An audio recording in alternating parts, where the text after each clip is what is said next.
Sure.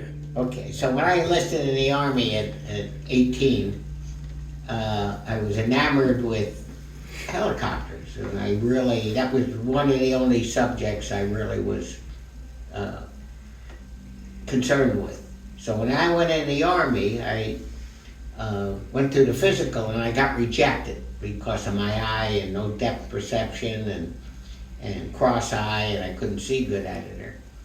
So then, about a few months later, the recruiting officer called me and said, oh, by the way, and this is when the Vietnam War was pretty escalating, saying, hey, by the way, I think we got this all figured out, come on back. And they told me, and it was an M1 rifle. They said, hold the rifle, but close this eye, and you can do it left-handed.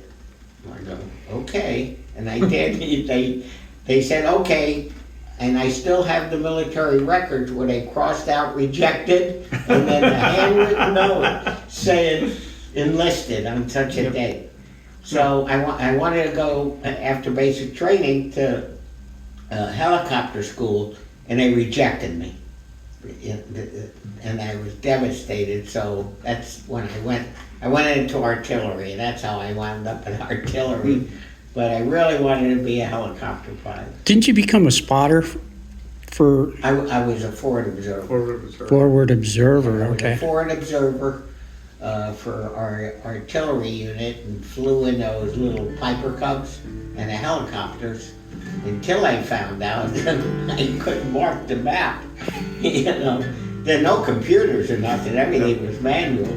Mark the map with the pins, and I probably would have took out 50 of our troops if I called in the coordinates the way I put the pins in the map. So after we landed, the pilot said to me, "You're never fucking getting on this plane again. You're working on the guns." Okay,